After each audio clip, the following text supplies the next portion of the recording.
Tenía 8 años cuando mi mundo se hizo añicos como un espejo frágil roto sin previo aviso. Era una sofocante tarde de verano en los suburbios de Georgia. El cielo ardía en un naranja rojizo intenso, tranquilo de una manera que se sentía falsa. Yo estaba sentada en el asiento trasero aferrando un oso de peluche desgastado. Mi pequeña mochila descansaba sobre mis rodillas. Mi madre estaba conduciendo y mi padre no había dicho una palabra desde que salimos de casa. Nadie me dijo a dónde íbamos, pero reconocí.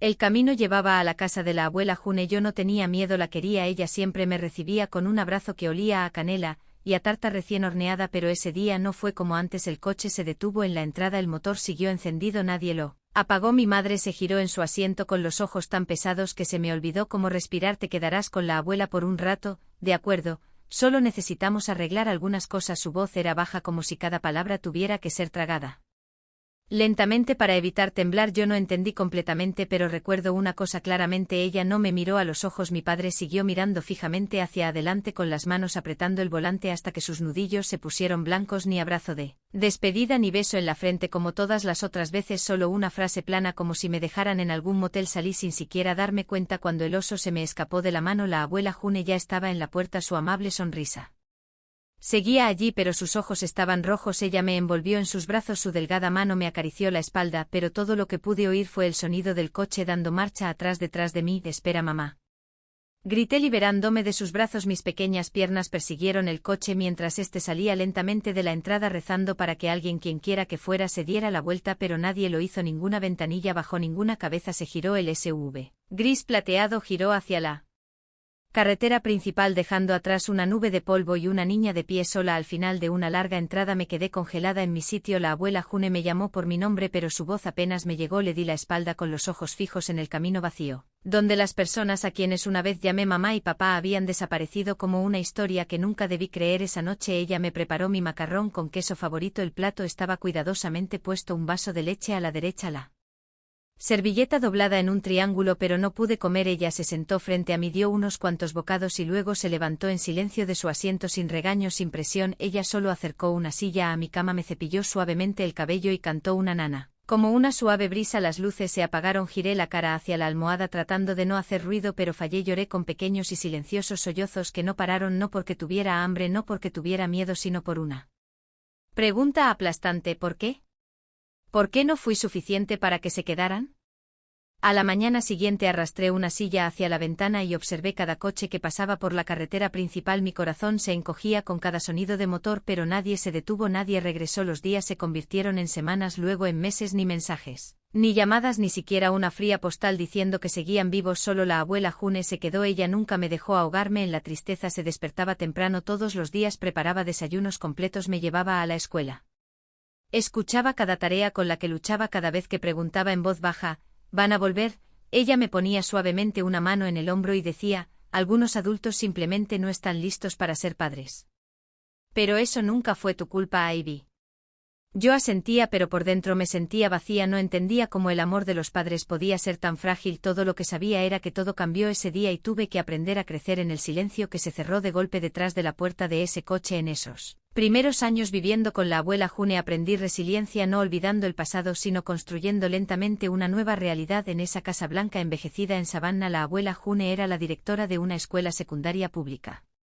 Por fuera parecía tan estricta que los estudiantes bajaban la mirada cuando ella pasaba, pero en casa se quitaba los tacones, relajaba los hombros y me sonreía con el tipo de suavidad que solo un niño abandonado podía entender verdaderamente. Incluso a sus 60 años se despertaba a las 5 de la madrugada todos los días, preparaba desayunos nutritivos y leía las noticias financieras mientras preparaba café. Yo solía pensar que era solo un hábito. Años después descubrí que tenía una seria cartera de inversiones que nadie en la ciudad conocía. Ella vivía simplemente, conducía un Toyota Corolla de 1998, usaba cardigans tejidos a mano y nunca se jactaba de nada. Nunca la vi comprar nada lujoso, pero la vi dar una beca a un estudiante que abandonó los estudios porque su familia se fue a la bancarrota. La vi visitar casas con cajas de libros y comidas calientes y la vi sentarse a mi lado durante 3 horas seguidas ayudándome a resolver un problema de física de 4º grado sobre velocidad y distancia. Cuando empecé a preguntar cosas como ¿por qué el cielo es azul?, o ¿cómo funcionan las bombillas?, Ella no se lo tomó a risa como la mayoría de los adultos. Me llevó a la biblioteca, me mostró cómo investigar e imprimió artículos científicos aptos para niños. Entender el mundo nunca es algo pequeño a Ivy, cuanto más lo entiende alguien más responsable es de mejorarlo. Esa fue la primera vez que dijo eso, pero definitivamente no fue la última. Crecí rodeada de libros y lecciones vespertinas en la mesa del comedor.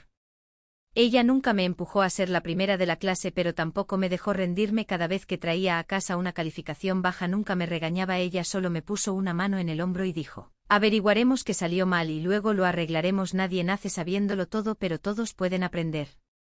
Y aprendí mucho más de lo que jamás pensé que podría. Cuando tenía 13 años mi escuela celebró una feria de ciencias a nivel estatal. Me inscribí con un proyecto titulado El impacto de la contaminación lumínica en los ritmos circadianos humanos, un tema grande para una estudiante de secundaria que nunca había salido de Georgia. Lo arruiné 3 veces, rompí un modelo la noche anterior a la fecha límite, casi me rindo, pero la abuela June me compró un nuevo kit. Se quedó despierta hasta tarde conmigo. Incluso llamó a un viejo amigo que era médico para ayudarme a prepararme para mi presentación. Cuando subí al escenario en el centro de convenciones estatal, las luces me golpearon con fuerza y mi cuerpo tembló tan violentamente que ni siquiera pude encontrar mi voz. Pero entonces miré hacia afuera y en la tercera fila allí estaba ella sentada erguida con las manos cruzadas, sonriendo como si nada en la tierra pudiera hacerla sentir más orgullosa. Respiré hondo, comencé mi discurso y gané el primer lugar. La placa que decía primer lugar Feria de Ciencias del Estado de Georgia colgó justo encima de mi escritorio en mi dormitorio y sigue allí hasta el día de hoy. Esa noche la abuela organizó una pequeña fiesta en el patio trasero, sin flores elegantes, sin globos, solo su lasaña casera, limonada fría y unos 10 maestros a los que más quería. Cuando salí con la medalla alrededor de mi cuello, ella se levantó y me abrazó fuertemente. No solo eres inteligente, Ivy, eres resiliente y de ahora en adelante no tienes que esperar a que nadie regrese, tu familia está aquí mismo. No pude decir nada, solo la abracé un poco más y en ese momento supe que nunca más me sentaría junto a una ventana esperando un coche. Tenía a la única persona que se quedó, alguien que no solo me acogió sino que vio algo en mí que yo aún no había visto en mí misma. Cumplí 18 años en un pequeño restaurante en el centro de Charleston, del tipo que la abuela June llamaba suficientemente elegante para celebrar, suficientemente tranquila para oírte hablar. No fue una fiesta ruidosa con confeti y música a todo volumen, fue una cálida tarde con un mantel blanco, un sencillo ramo de lavanda en el centro, al igual que sus viejas costumbres. Amigos cercanos, antiguos maestros y algunos vecinos amables estaban todos allí. Me senté en medio de ese abrazo mirando hacia el final de la mesa donde la abuela June, con un elegante vestido gris, levantó su copa y dijo: hace 8 años entraste en mi casa sin nada más que una mochila y 1000 preguntas en tus ojos. Hoy te sientas aquí independiente, valiente y brillante. No podría estar más orgullosa. Todos aplaudieron. Traté de mantener la calma, pero mi nariz me picaba con lágrimas. Cuando terminó la cena, ella me llamó y me entregó una caja de terciopelo azul descolorido, regalo de 18 cumpleaños, dijo suavemente, no para usar, para recordar. Lo abrí.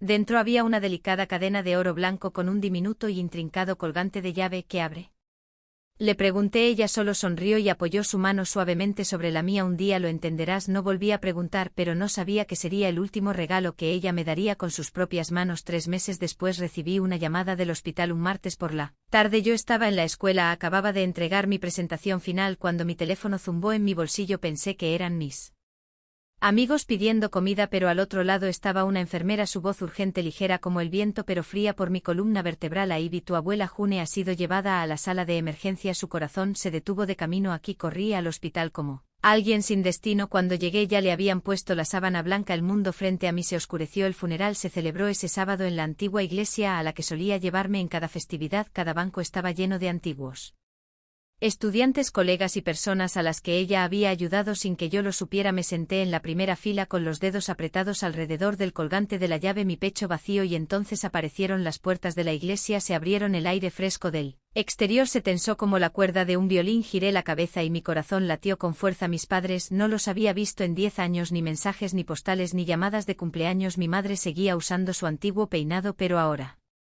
teñido, un costoso abrigo sobre sus hombros. Mi padre parecía exhausto en un traje bien planchado. Entraron como si pertenecieran allí, como si no hubieran abandonado a una niña de 8 años en el porche de otra persona. Se acercaron directamente hacia mí. Mi amor, comenzó mi madre intentando alcanzar mi mano. Yo me aparté inmediatamente. Hemos venido a llevarte a casa, interrumpió mi padre. Después de todo, solo tienes 18 años. Legalmente todavía tenemos la tutela en algunos asuntos. Me levanté de mí Asiento mirándolos a los ojos sin inmutarme. No voy a ninguna parte, esta es mi casa. Mi madre suspiró. No seas terca, Ivy, no entiendes, hay cosas que no sabes y su patrimonio. Me di la vuelta pero la voz de un hombre se alzó detrás de mí. Ella no va a ninguna parte. Y de hecho hay algunas cosas de las que ustedes dos deben ser informados. Un hombre alto de traje oscuro se adelantó. En su mano llevaba un maletín de cuero marrón. Su expresión era fría pero profesional. Soy Daniel Chow, abogado personal de la difunta June Richardson. Yo me moví para pararme a su lado.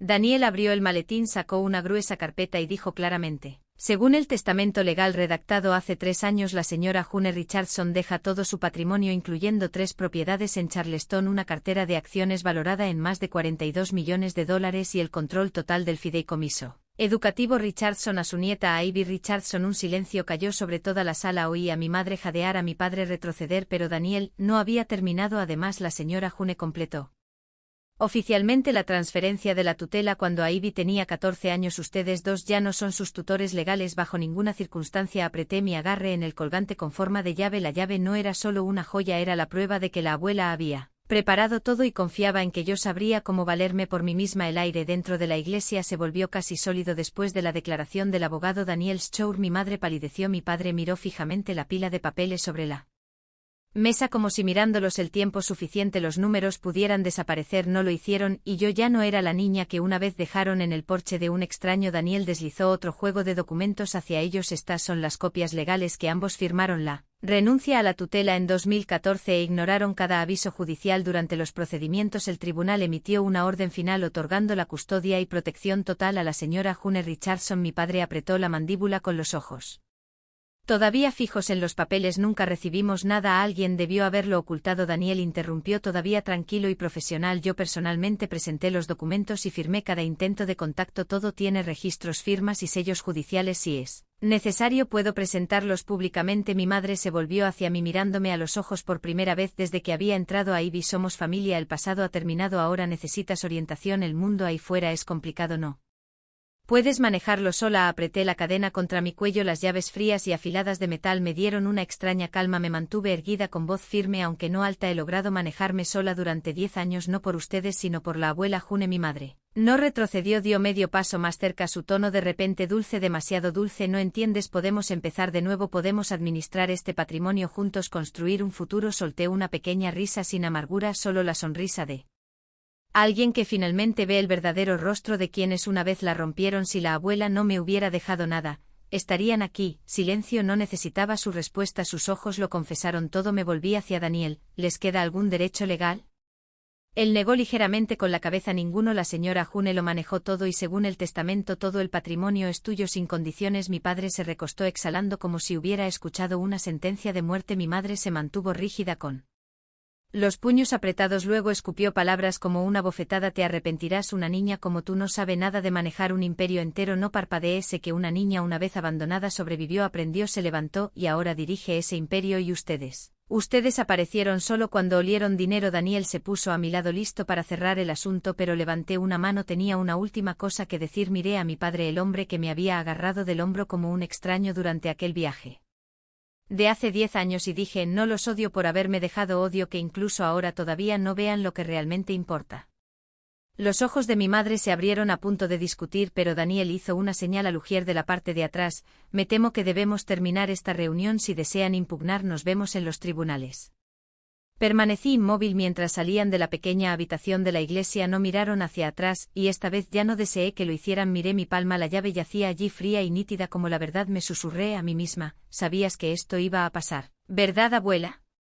Al entrar en el pasillo la luz del sol se filtraba a través de las vidrieras y me golpeó de frente. Una extraña sensación me invadió, ligereza. Ya no tenía que probarles nada, solo tenía que estar a la altura de la confianza de la única persona que realmente me había amado. Después de la tensa confrontación, Daniel me pidió que me quedara un momento. Él colocó un grueso sobre de color marfil sobre la mesa, la letra inconfundiblemente la de la abuela, la misma letra en las notas que me recordaban que llevara un abrigo o que me deseaban suerte en las fiambreras. Todos esos años. Ivy, abre solo cuando estés realmente lista. Me quedé en la pequeña habitación detrás de la iglesia. Estaba tan tranquila que podía oír el crujido del papel mientras rompía el sello. Mis manos temblaban no por miedo sino por saber que la abuela June ya no estaba allí para explicar nada. La primera hoja contenía solo una línea: si estás leyendo esto, todo ha ocurrido exactamente como esperaba. Me hundí en una silla, respiré hondo y empecé a leer: mi queridísima Ivy, si esta carta está en tus manos, tus padres probablemente han regresado tal como una vez temí, y tal como me preparé. Hay cosas que nunca quise que supieras, pero ahora mereces toda la verdad para que nunca te culpes ni un segundo más. Cuando tenías 8 años, tus padres Robert y Diana intentaron transferir todos mis bienes y acciones en la Fundación Richardson a sus nombres mientras yo estaba viajando por negocios en Denver. Lo hicieron a mis espaldas usando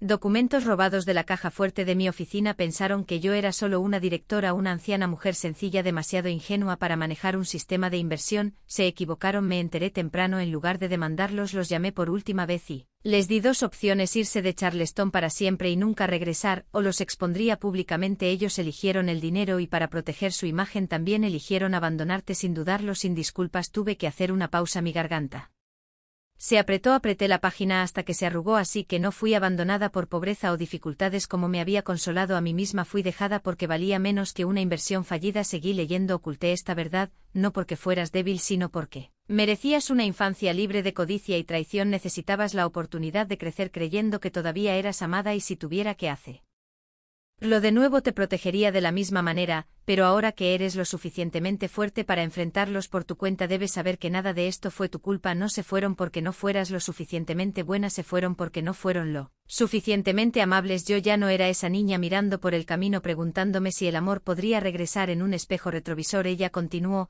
eres una Richardson y nosotras las mujeres con este nombre no caemos fácilmente. No te dejé este patrimonio por venganza, te lo dejé para que construyeras. Y regresan, intentarán de todo: dulces palabras, lágrimas, incluso mentiras. Pero recuerda esto: una década sin su presencia no te rompió, te formó. Estás aquí no por accidente sino por fuerza, y no le debes a nadie una explicación por ello. Usa la llave no solo para abrir una caja fuerte, sino para abrir cualquier puerta que elijas. Una puerta a la libertad, la bondad y el poder que nunca imaginaron que podrías ejercer. El amor no viene de la sangre, Ivy, el amor verdadero viene de la acción de elegir quedarse cuando las cosas son más difíciles, y yo te elegí a ti cada día con amor. Abuela June.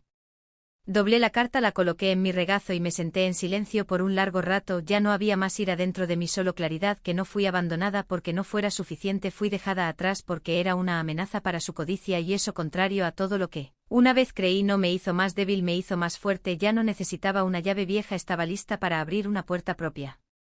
3 meses después del funeral pensé que todo finalmente se había resuelto. Pasé la mayor parte de mi tiempo en la sede de la Fundación Richardson asumiendo los programas de becas que la abuela June había establecido, familiarizándome con el equipo legal, la división de contabilidad y la junta de inversiones que ella había dirigido personalmente durante más de 2 décadas. Aprendí a hacer preguntas, a leer estados financieros, a analizar riesgos. Todo era nuevo, pero entré como alguien que había estado esperando esta oportunidad toda mi vida. Pero aquellos que una vez me abandonaron no desaparecieron tan fácilmente. Durante esos 3 meses mis padres se turnaron para enviar quejas al bufete de abogados, contratando 2 firmas legales separadas para intentar anular el testamento de la abuela June. Sus razones seguían cambiando, desde que su salud mental era inestable hasta que el testamento fue redactado bajo presión, incluso afirmando que Ivy carece de la capacidad para administrar el patrimonio y requiere tutela financiera temporal. Todos los intentos fueron denegados. Cada vez que fracasaban pensé que se acabaría, pero entonces un lunes por la mañana recibí una llamada de la recepción: a Ivy están aquí, no tienen cita y se niegan a irse. Salí de la sala de reuniones inmediatamente, caminando directamente hacia el vestíbulo principal del edificio de gran altura donde el letrero decía Fundación Richardson desde 1971, y tal como esperaba, allí estaban Robert y Diana vestidos como si asistieran a una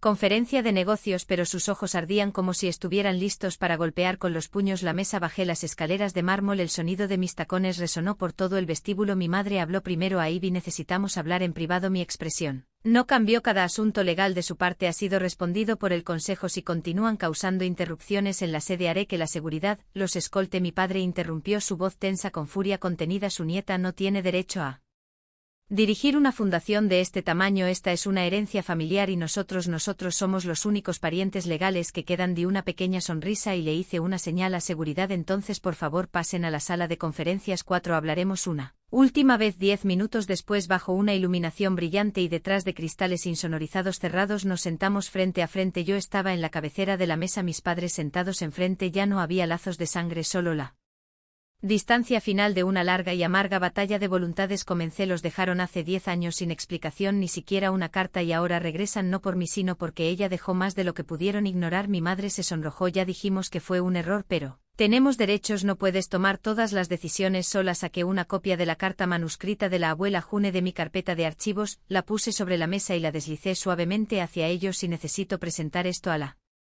junta completa, lo haré en ella. Ella declara claramente que ustedes dos una vez conspiraron para apoderarse de sus bienes y cuando fracasaron eligieron dejarme atrás como si fuera una carga. Mi padre intentó discutir, pero no le salieron palabras. Mi madre miró la carta como si estuviera mirando un veredicto sellado. Los miré directamente, mi voz tranquila pero desprovista de cualquier rastro de suavidad. No me digan que me arrepentiré. He vivido 10 años sin ninguno de ustedes y ni una sola vez me he arrepentido, pero ¿a quién creerán los medios?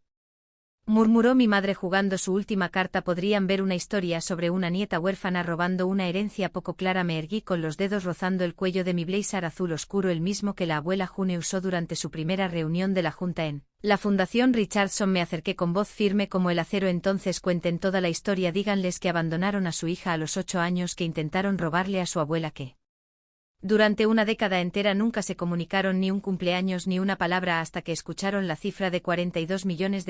Hice una pausa, luego añadí lentamente: si van a hacerlo público, no dejen nada fuera. El silencio llenó la habitación. Luego mi padre se levantó, primero agarrando su maletín. No me miró, mi madre lo siguió. Sus hombros temblaban ligeramente. Se fueron sin decir una palabra y esta vez supe que no regresarían. Volví a mi asiento dejándome caer en la silla. La luz del sol de la tarde se filtraba a través del grueso cristal, proyectando un brillo sobre la foto enmarcada de la abuela June sonriendo desde la esquina del escritorio. Hice un sutil asentimiento. El movimiento final se había hecho y yo, la niña una vez abandonada en un porche con un oso de peluche desgastado, no había perdido. Unos días después de esa última confrontación, el abogado Daniel Schur me envió un breve correo electrónico, solo una línea a Ivy: es hora de ver el vídeo final. Me reuní con él en la oficina de la abuela June en el último piso de la Fundación Richardson. Todo en la habitación se había mantenido exactamente como estaba cuando ella vivía: el escritorio de roble pulido, el jarrón de lavanda seca junto a la ventana y el calendario congelado. En el mes en que falleció Daniel conectó una unidad USB, luego retrocedió dejándome sentada sola frente a la pantalla. El monitor se encendió y entonces ella apareció. Seguía siendo su rostro amable, digno y tranquilamente firme. Llevaba el cardigan azul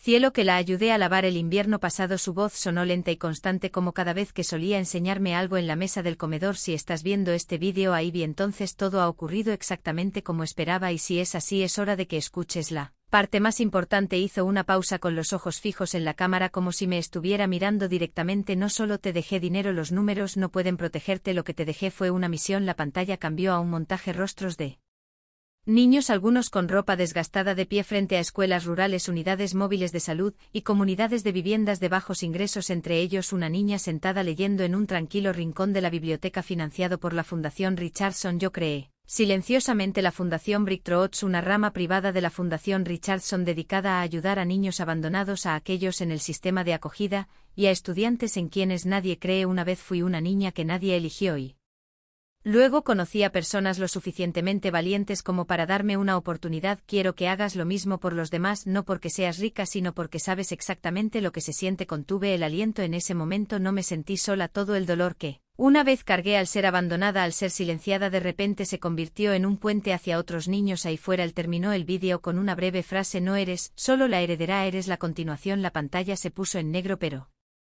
algo en mí acababa de encenderse. 2 meses después me paré en la sala de juntas principal, donde el letrero de la Fundación Richardson acababa de ser grabado con una nueva línea en honor a June Richardson, un legado de fe. Me convertí oficialmente en la directora ejecutiva tanto de la Fundación Richardson como de la Fundación Bricktrots. Al principio muchos se mostraron escépticos: una chica de 18 años asumiendo el papel que una vez ocupó una educadora experimentada de 30 años, pero durante mi primera reunión de la junta usé su viejo blazer de lana y presenté un plan de 3 años para expandir las becas STEM para niñas rurales. Presenté mi exposición claramente, sin apelar a la emoción. Cuando terminé no hubo aplausos, solo los silenciosos asentimientos de quienes una vez habían trabajado a su lado. No tuvieron que decirlo, yo sabía que la veían en mí. No cambié su oficina, conservé su escritorio e incluso el viejo reloj de pared con tic-tac se quedó tal cual y todavía me desplazaba en el Toyota Corolla de 2001 que ella me dejó. Aunque podía permitirme cualquier coche del mercado, era un símbolo no de austeridad sino de raíces, y cada vez que salía de ese coche con la insignia alrededor de mi cuello que decía directora ejecutiva, no pensaba en el poder.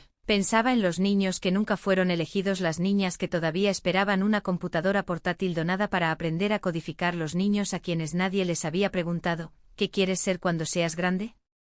No utilicé la riqueza para demostrar mi valor, la utilicé para crear valor y sabía que si ella estuviera en ese pasillo observándome a través del cristal ella asentiría, sonreiría y diría, lo lograste Ivy, no solo sobreviviste, lo hiciste importar. La historia de Ivy no es solo un viaje para reclamar justicia, es un poderoso recordatorio de que a veces la verdadera familia no viene de la sangre sino de aquellos que eligen quedarse cuando todos los demás se van. Ivy convirtió el dolor en propósito, la herencia en responsabilidad, no solo sobrevivió al abandono sino que se levantó para liderar una misión de compasión transmitiendo luz a niños una vez olvidados tal como ella lo fue.